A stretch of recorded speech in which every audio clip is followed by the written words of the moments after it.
Welcome back to open জানালা। তোলপাড় করে দিলেন আমাদের খুব কাছে মমতা ব্যানার্জি, পশ্চিমবাংলা আমাদের প্রতিবেশী রাজ্য। আমরা একটু মমতা ব্যানার্জিকে একটু বেশি বেশি মনে হয় ভালোবাসি, কারণ বাঙালিদের দেশ তো। মমতা অলরেডি বলে ফেলেছেন মোদি সাহেবকে, মোদিজি বাবুকে, যদি বেশি উল্টা পাল্টা করেন দেশ কিন্তু ভেঙে দেব। মমতা দিদির কথাগুলো শুনি। আজকে দেশ ভেঙে যাবে আপনাদের আমি বলে দিচ্ছি, এদের এই অপদার্থ নীতির জন্য বিরাট গেম প্ল্যান আছে।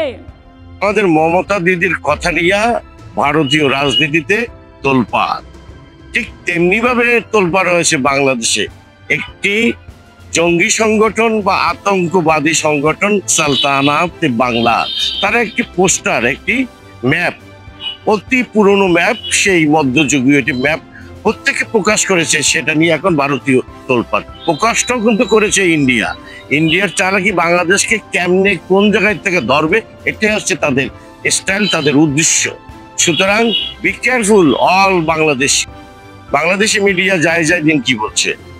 মানচিত্রে হঠাৎ করেই বিশাল পরিবর্তন। ভারতের 12টি রাজ্য, যার মধ্যে রয়েছে পশ্চিমবঙ্গ, ওড়িশা, চিকেন নেক, সিকিম ও আসামের মতো গুরুত্বপূর্ণ সব অঞ্চল হঠাৎ করেই বাংলাদেশের মানচিত্রে অন্তর্ভুক্ত হয়ে গেছে।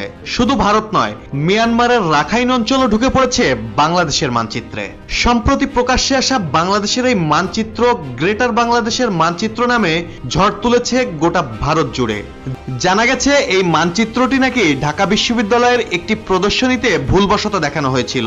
ভারত অভিযোগ করছে সালতানাত ই বাংলা নামের একটি ইসলামপন্থী সংগঠন এই কাজের সঙ্গে জড়িত, যাদের পেছনে তুরস্ক ভিত্তিক একটি সংস্থার অর্থ ও মদদ রয়েছে। কিন্তু বাংলাদেশ সরকারের পক্ষ থেকে এই অভিযোগ পুরোপুরি উড়িয়ে দেওয়া হয়েছে। তো সবাইকে আল্লাহ হাফেজ, আবার দেখা হবে।